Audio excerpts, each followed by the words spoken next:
Galvão Bueno entrou em uma sala fechada com Carlo Ancelotti dias antes da estreia do Brasil contra a Haiti e questionou frontalmente a escalação do técnico. Não foi uma conversa qualquer, não foi um comentário discreto, não foi crítica velada. É sério, nunca se viu algo assim tão perto do primeiro jogo de uma Copa do Mundo, com a seleção já em solo norte-americano e o técnico já sob pressão.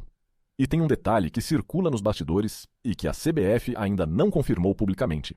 Galvão não foi sozinho. Levou sua comitiva de comentaristas, transformando aquilo em algo maior que uma simples conversa técnica. E o pior ainda nem veio à tona.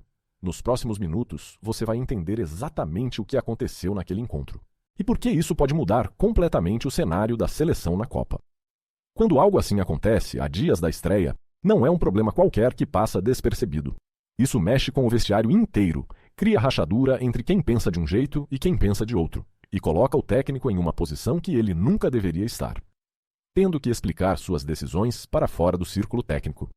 Você que é torcedor sabe o que isso significa. Um clima insustentável, dúvidas onde não deveria ter dúvidas, e a narrativa escapando do controle de quem deveria controlá-la. E os bastidores disso são muito piores do que parece na superfície. Calma, porque o detalhe mais polêmico eu deixei para o final. Tudo começou quando circularam rumores de que Endrick estava frustrado com seu tempo reduzido nas convocações anteriores. O garoto saía de uma temporada excepcional no Palmeiras, mais de 70 gols pelo clube, e chegava à Europa carregando toda a expectativa de ser o futuro do ataque brasileiro. Carlo Ancelotti testava sua formação com Vinícius Júnior e Rodrigo nos primeiros 11, 2 atacantes pela ponta com mobilidade alternada, e Endrick ficava no banco.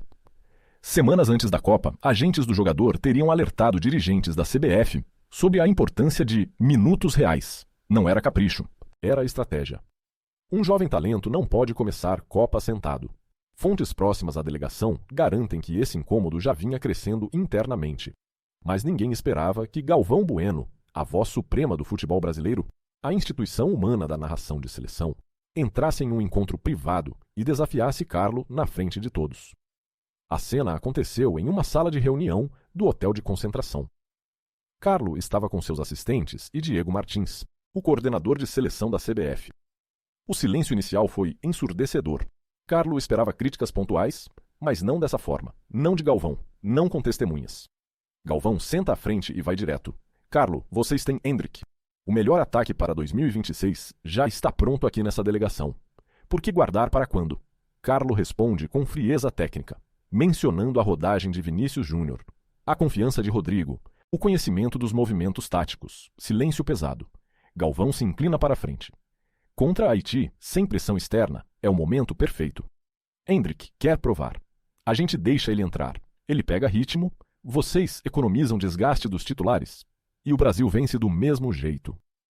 A resposta de Carlo não vem. Apenas um gesto. Um fechamento de conversa com um sorriso cansado que diz tudo. Agora segura, porque é aqui que tudo desanda. Isso não começou ontem. Há semanas, Galvão vinha fazendo críticas veladas em seus programas de TV sobre a falta de espaço para renovação ofensiva, sobre o desperdício de talento jovem, sobre a necessidade de testar nomes novos em jogos onde a pressão é menor. Produtores da CBF monitoram narrativa pública. Eles sabem o peso que Galvão tem junto à torcida. E o incômodo tinha começado a crescer. De um lado, Carlo Ancelotti e seu núcleo técnico, conservadores quanto a mudanças, apostando em continuidade e confiança de jogadores que já dominam o sistema. Do outro lado, Galvão e todo um bloco de pressão midiática pedindo ousadia, rentabilidade da base, aproveitamento dos jogos fáceis para integrar novos nomes. Carlo teme desestabilizar uma dinâmica que funciona. Galvão teme desperdiçar potencial e criar gargalo no ataque futuro. E no meio disso tudo, você tem Endrick, frustrado, mas calado, Vinícius Júnior e Rodrigo processando internamente o incômodo, e veteranos como Neymar, Casemiro e Marquinhos, ficando neutros publicamente, mas pesando no clima do vestiário de forma silenciosa. As reações explodiram de formas diferentes. Casemiro, que divide vestiário com jogadores de calibre desde sempre, mantém a postura de veterano equilibrista. Não critica Carlo, mas reconhece o ponto de Galvão. Neymar não se posiciona abertamente, mas pessoas próximas afirmam que ele entende a frustração de Endrick. A CBF foi para o modo defesa, com porta-voz esquiva, repetindo que a decisão é técnica. Carlo tem autonomia total. Rodrigo e Vinícius Júnior processaram com naturalidade, mas com incômodo silencioso. Ninguém gosta de ter sua titularidade questionada, especialmente por Galvão Bueno, que é praticamente a voz oficial da seleção. Nas redes, a torcida se dividiu. Metade gritando que Endrick merecia chance já. Outra metade defendendo que não se mexe em formação vencedora. A imprensa se polarizou entre respeito à tradição ancelotiana e clamor por juventude e inovação. Agora Carlo Ancelotti está entre duas decisões que parecem ruins do seu ponto de vista. Se escalar Endrick já contra Haiti, ele manda a mensagem de que cedeu à pressão de Galvão, e isso pode desconfortar Vinícius Júnior e Rodrigo, comprometendo o clima que vinha construindo no vestiário. Mas se manter Endrick no banco, a pressão midiática só cresce, a frustração do jogador aumenta, e ele enfrenta a narrativa de ser conservador demais, desconfiado da juventude.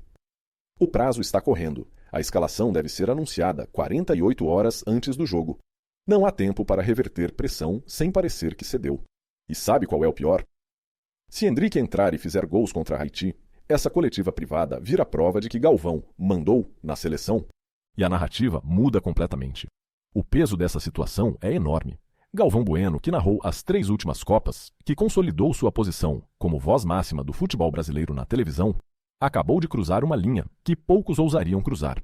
Questionar a decisão tática de um técnico de 3 Champions, de passagem por Real Madrid, dentro de uma sala fechada. E olha, isso está longe de acabar. Essa é a informação que circula até agora. Mas nos próximos dias devem pingar detalhes novos. Conversas privadas podem vazar, e tudo isso pode virar essa história de cabeça para baixo. Para você, Galvão estava certo em pressionar por Endrick agora. Ou Carlo tem razão em manter a continuidade antes de uma Copa? Escreve aí embaixo. E se você não quer descobrir a próxima bomba depois de todo mundo, se inscreve e ativa o sininho agora. Porque quando isso estourar de vez, você vai querer ser o primeiro a saber, não o último.